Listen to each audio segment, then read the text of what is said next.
तो भाई लोग कैसे हैं आप लोग। एवरलास्टिंग ड्रैगन पर के एपिसोड नंबर 61 के साथ आ चुका हूँ। ज्यादा टाइम वेस्ट नहीं करते हैं और चलिए स्टार्ट करते हैं आज का एपिसोड। एपिसोड की स्टार्टिंग में हमें दिखाया जाता है यहाँ पर लूमिंग ने याओ को बुरी तरीके से हरा दिया होता है। तभी लूमिंग उससे कहने लगता है, अब ऐसा देखकर ऐसा लगता है जो लाइफ और डेथ का मैच था अब यहाँ पर खत्म होता है। अब तुम क्या कहना चाहते हो। और तभी याओ अपनी जान की भीख वहां पर मांगने लगता है और बोलने लगता है, हे लूमिंग मुझे मत मारो, मुझे मत मारो, जरा एक सेकंड तो रुको प्लीज, मुझे मत मारो। और भाई इसकी फट गई ना, पहले तो हीरो बनना था बड़ा। और तभी उससे क्या लगता है, तुम यहाँ पर एक पीयरलेस जीनियस हो, मैं भी यहाँ पर इतना ज्यादा बुरा नहीं हूँ, तो हम आपस में कोऑपरेट कर सकते हैं फ्यूचर में। और फ्यूचर में मतलब भविष्य में जो जियानो स्वॉर्ड सेक्ट है वहाँ पर हमारा कोई भी अपोनेंट नहीं होगा और सभी लोग हमारा हम दोनों के कंट्रोल में होंगे। तभी लूमिंग अपना स्पेयर चलाता है और उसकी छाती में पेल देता है और उसे वो लगता है, तुम मेरे साथ कोऑपरेट करना चाहते हो, तुम उसके लिए क्वालिफाई नहीं हो। और उससे भाई उसके तो निकल गए प्राण। और भाई इसकी शक्ल देखने के बाद तो ऐसा लगता है कुत्ते में घुस गया डंडा। और तभी हमें दिखाया था याओ तो निकल लिए नरक की तरफ। और यहाँ पर रेफरी कहने लगता है, इस बैटल को जीत चुका है लूमिंग। और तभी ये देखने के बाद सभी के सभी बहुत ज्यादा सरप्राइज होने लगते हैं और बोलने लगते हैं, इस लूमिंग ने तो सच में याओ दुनिया को बुरी तरीके से हरा दिया है, ये तो जीत चुका है ये मैच को। माय गॉड, इसने तो मार्शल आर्ट की रोड पर मतलब रास्ते पर मार्शल आर्टिस्ट बनने के रास्ते पर इसने तो किंग बनने के लिए अपने सभी दुश्मनों को मार दिया। तभी दूसरा बंदा कहने लगता है, जो लूमिंग है अब इस बैटल के बाद से काफी ज्यादा फेमस होने वाला है। और तभी उसके बाकी जो लोग होते हैं जो मैच देख रहे होते हैं वो अलग लगता है, लूमिंग वाकई में बहुत ज्यादा टैलेंटेड है, मैं तो बिल्कुल भी इसके बराबर नहीं हूँ। तभी जो रेफरी होता है वो उससे कहने लगता है, क्या तुम कंटिन्यू रखना चाहते हो चैलेंज करने के लिए। तभी लूमिंग वहां से चला जाता है और वो लगता है, अब मुझे इसकी और ज्यादा जरूरत नहीं है अभी के लिए। तभी हमें पेंगशी को दिखाया जाता है, पेंगशी कहने लगता है, सीनियर ब्रदर लूमिंग तुम तो बहुत ही ज्यादा अमेजिंग हो, तुमने तो इस फाइट को ऐसे जीत लिया जैसे मक्खन की तरह, तुम तो भाई हम कतई जहर निकले भाई। और तभी हमें दिखाया था फेंगवू को, फेंगवू उसके ग्लोर मारती है जो सीधे लूमिंग पर पहुंच जाती है और उससे बोलने लगती है, हे लूमिंग लूमिंग तुम मुझे पहले बताओ तुम आखिरकार प्रोफाउंड लेवल पर कब पहुंच गए। और तभी लूमिंग उससे बोलने लगता है, यहाँ पर पहले ही बहुत ज्यादा लोग हैं, कहीं और जाकर बात करते हैं इस बारे में। तभी हमें कोर्टयार्ड का सीन दिखाया जाता है, उसके कमरे का मतलब जहाँ पर डॉर्मेट्री है रहता है, उसके गार्डन का सीन जहाँ पर बैठे हुए थे सब लोग। और तभी फेंगवू बताती है मतलब जो लोग से कहानी सुनाई और उसे बोलने लगती है, अच्छा तो अभी कुछ मंथ पहले ही तुम यहाँ पर लिंगिया माउंटेन फायर मतलब लिंगनान फायर रीजन में अपने इस प्रोफाइल लेवल की कल्टीवेशन टेक्निक का इस्तेमाल मतलब कल्टीवेट किया है, ट्रेनिंग की है, और तुम्हारी जो प्रोफाइल लेवल की स्पेयर आर्ट है वो तो बहुत ज्यादा औसम है। और तभी लूमिंग उससे बोलने लगता है, वहाँ का जो एरिया था वो बिल्कुल मेरे स्पेयर आर्ट की प्रैक्टिस करने के लिए बिल्कुल औसम था, बिल्कुल परफेक्ट था, इसलिए वह जगह मेरे को यहाँ तक पहुँचने में कोई दिक्कत नहीं और मैं इजिली कल्टीवेट कर पाया। तभी इतने भी लोग बोल लगते हैं इसकी स्पीड की कल्टीवेशन स्पीड को देख और बोलते हैं मतलब सभी लोग देखकर बोलते हैं इसकी स्पीड देखकर कल्टीवेशन की, और बोलने लगते हैं तुम तो इंसान भी नहीं हो, ह्यूमन नहीं हो तुम्हारी स्पीड को देखकर तो। और तभी वो कुछ बेस सा निकालता है और तभी लूमिंग उससे बोलने लगता है, सीनियर सिस्टर मुलान मैंने तुमसे उधार लिए थे 3000 कंट्रीब्यूशन पॉइंट, अभी तक मैंने तुम्हें लौटाए नहीं है ना। और तभी मुलान उससे कहने लगती है, तुमने सिर्फ अपने उस लिंग फैंग को ही नहीं मार दिया था पहले, और तुमने ब्रॉन्ज लिस्ट में भी अपना नाम बना लिया है और याओ तियानी को भी मार दिया है, तुमने तो वाकई में वर्मिलियन बर्ड इंस्टीट्यूट का नाम रोशन कर दिया है पहले के मुकाबले में। तो तुम्हें जो 3000 कंट्रीब्यूशन पॉइंट थे रिवॉर्ड के तौर पर दिए जाते हैं। तभी जो लूमिंग होता है उससे कहने लगता है, आपका बहुत बहुत शुक्रिया सिस्टर मुलान।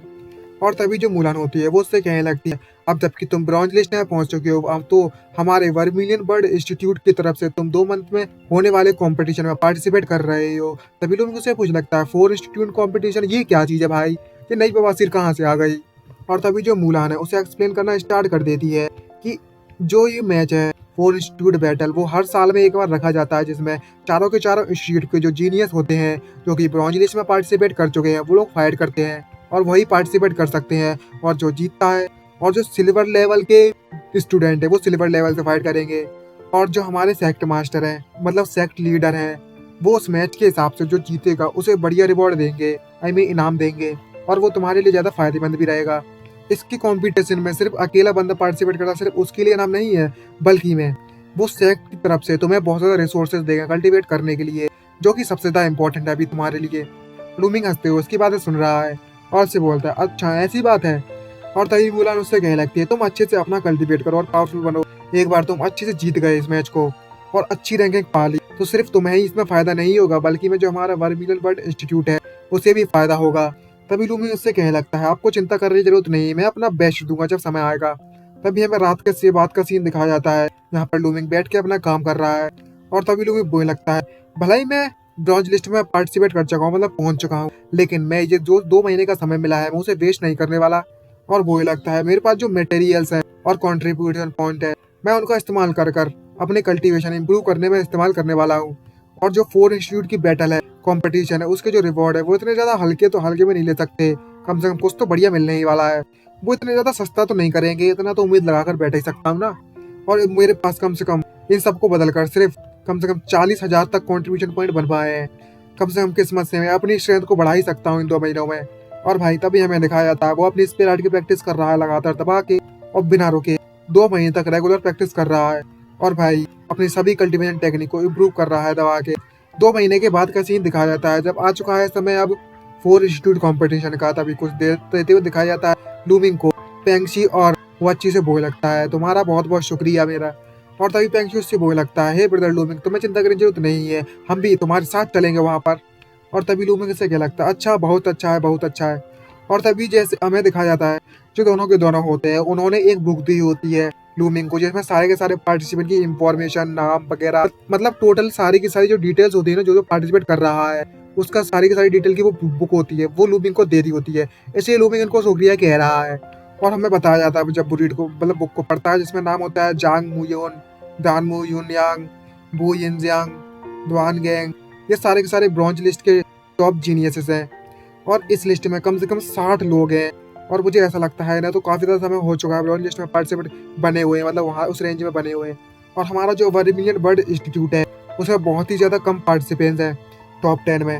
और हमारी वर्मिलियन बर्ड इंस्टीट्यूट से सिर्फ एक ही बंदा पार्टिसिपेट करने लायक काबिल है। तो जो मेरा गोल है वो कम से कम एटलीस्ट टॉप 10 में जाने का तो हैगा ही। और तभी हमें दिखाया था वो गेट खोलता है और बोलता है 4 इंस्टीट्यूट कंपटीशन मैं आ रहा हूँ। और अंगड़ाई ये ले रहा है बड़ी जोर जोर से। और इसी के साथ हमारा ये एपिसोड यहीं पर खत्म होता है। आई होप आपको वीडियो अच्छी लगी चैनल को सब्सक्राइब और वीडियो को लाइक करना मत भूलिएगा। जल्दी मिलते हैं नेक्स्ट वीडियो में। आज के लिए इतना ही, बाय बाय।